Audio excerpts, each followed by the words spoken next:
এবং আরো একটি যদি হয় আমরা আরো কঠোর অবস্থানে যাব। এটা সংঘবদ্ধ প্রায় 15-20 জনের একটি দল, তারা অবৈধ অনুপ্রবেশ করছিল। বিএসএফ বাধা দেওয়ার পরে দুই পক্ষের মধ্যে একটা সংঘাত হয়।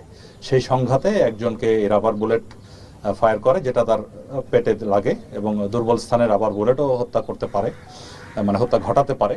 আর এখানে বিএসএফ এর যে সদস্য আহত হয়েছে এই 15-20 জনের কারণে, সেও হাসপাতালে আছে, তার ছবিও আমরা পেয়েছি রক্তাক্ত, মানে আহত অবস্থায়। তবে আমরা জিজ্ঞেস করছি যে এখানে প্রমাণ চাইছি যে এটা এখানকারই যে আহত হওয়ার ছবি, তার প্রমাণটা কি।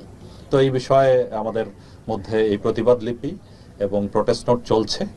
আর সেই আহত সেই ব্যক্তিকেও হাসপাতালে নিয়ে ওরা অপারেশন করিয়েছিল, তারপরও তাকে বাঁচানো যায়নি, দুর্ভাগ্য। বাট আমরা বটম লাইন হলো ভেরি ক্লিয়ার মেসেজ আমরা বলেছি যে এটা কোনোভাবেই কাম্য নয় এবং এটা মেনে নেওয়া যায় না। এবং এটা যদি মেনে নেই, তো ভবিষ্যতে ভারতীয় অনুপ্রবেশ যারা করে, তো তাদের প্রতিও তো আমরা সুন্দরভাবে নিয়মের মধ্যে আমরা যে তাদেরকে গ্রেফতার করে হস্তান্তর করি, সেটা কতটুকু আর করা যাবে। আমাদের এদিক থেকে যত যাই হোক, অবৈধ অনুপ্রবেশকর যাই হোক, হত্যা কোনো চূড়ান্ত একটা সমাধান হতে পারে না।